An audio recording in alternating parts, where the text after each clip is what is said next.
Welcome back to the playlist on anxiety. Today we are talking about journaling. This is a way for you to get all of the stuff that's going on in your mind out onto paper so you can reprocess it. How we process anxiety comes in a couple different forms. Occasionally we can emote them by talking to somebody else, but sometimes that just riles us up a little bit more.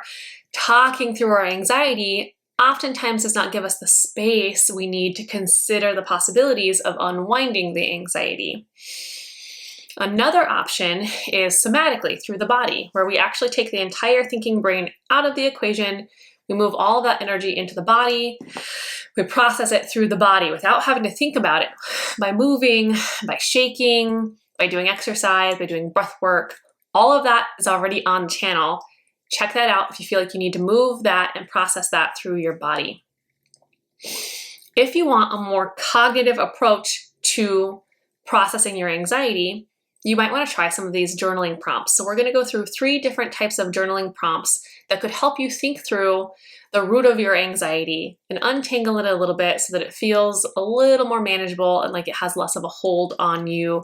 And let's start with the first one. So the first one's the big one, the baddie, the one that I think that you will hear in mainstream, that most celebrities use, that I use, that really works for a lot of people. It's called fear setting. And here's how to do it.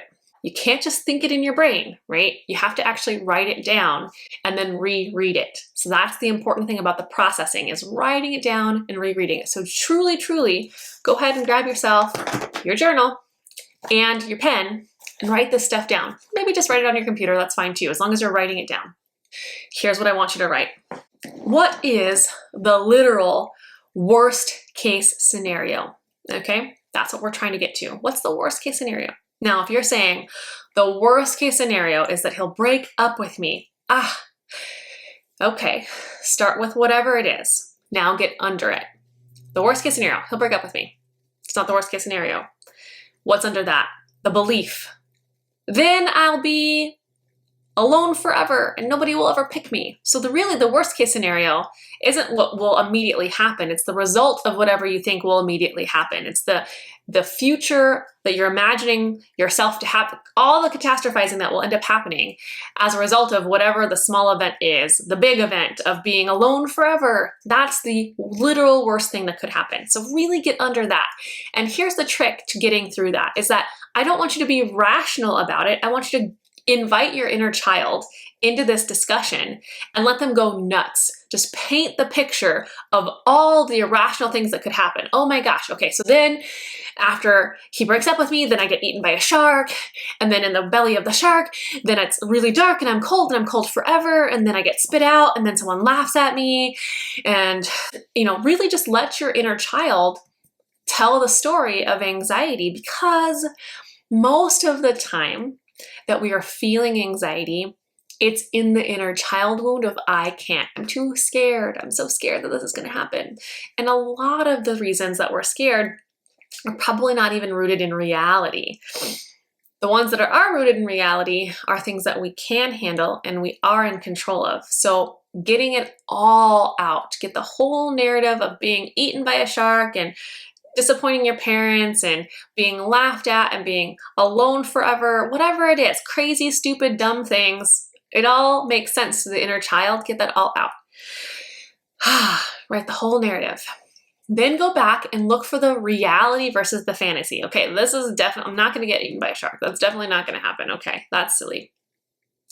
Now, the reality is that, okay, maybe I will be alone for a while, but not forever. And so circling some of the things that are reality, things that you might have to make peace with for a while, and that's okay. Now I know what could happen, what's not going to happen, what's more likely, what do I need to make peace with? And from there, what can I control? What is in my control?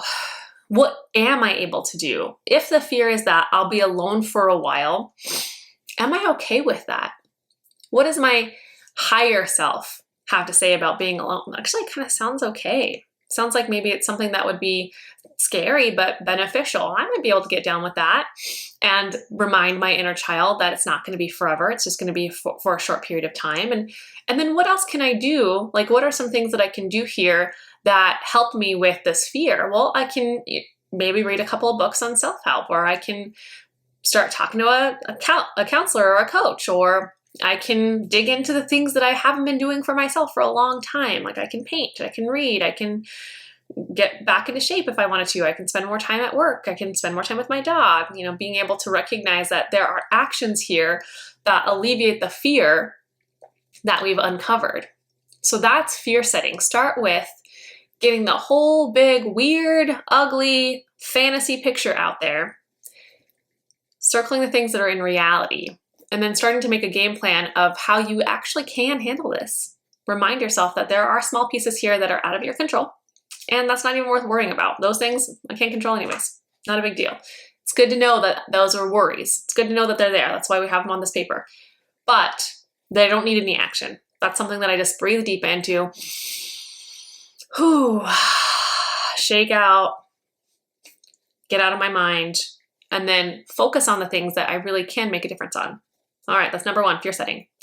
Number two is a pros versus pros list. You bet you've heard a pros versus cons list, reason to and a reason against what to do. Or you can do a pros versus pros list on the good things will happen if this does come out and the good things that'll happen if this doesn't come out. So now you can see that there's benefit in everything. So whatever it is you're anxious about, get it out there. They're gonna leave me. Okay, so pros of them staying, pros of them leaving. The pros versus the pros list really helps us get in perspective that no matter what happens in our life, there's always some kind of good to look at, and there's always something that we can work with, and there's always something that we can lean on. All right, number three, out of our 3 different journal prompts for anxiety. It's called micro actions. And we've done that a little bit in each of these other journal prompts, but this one's a little bit different flavor. And sometimes if you're very cognitive and you're very driven and information driven and really action oriented, this one helps the most. So again, get a short version of your fear. What is it that we're working with here? What is the anxiety coming from? And then you'll do a couple of bullet points. What can I do right this minute? What can I do in the next hour? What can I do in the next day? What can I do in the next week? And then if anything that's not fixable in a week, it doesn't require brain space. So if there's no action that you can do in a week or less, this is something that goes to the body, that you shake out, that you breathe, that you write down, maybe write it on a calendar, put it on the calendar to check in for the next week or the next month to like do the same exercise over again. Okay, what can I do in the next hour to help take an action step against this anxiety? What can I do in the next day, week? And if it's longer than a month, put it on the calendar to check on it again. So that's a micro actions list. So now you have 3 options for journaling that you can use to help you soothe any anxiety that you're feeling cognitively. The first one was a fear setting, big juicy story, pulling out the difference between reality and fantasy. The second one is a pros list versus a pros list.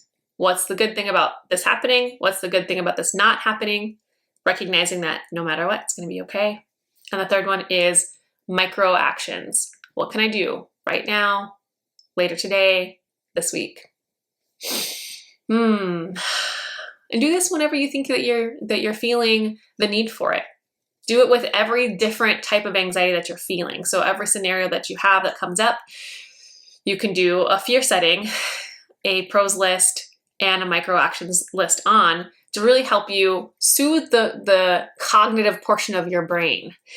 This is just one of the tools that you're being offered here on this channel. If it doesn't feel like it's the right fit for you, find another video on this playlist and look for something that does feel like the right fit for you. There's all kinds of options for you on how to manage your own anxiety. And if one thing does not work, something will. It's up to you to find out what that is. And if you do use these strategies and they help, let me know in the comments below. Help me out by giving me a like and follow this channel for more actions that you can take against your anxiety, things that will help you balance and come back to neutrality and live the type of life that you want, in the energy that you want, in the space that you deserve. And we'll see you next time on the channel.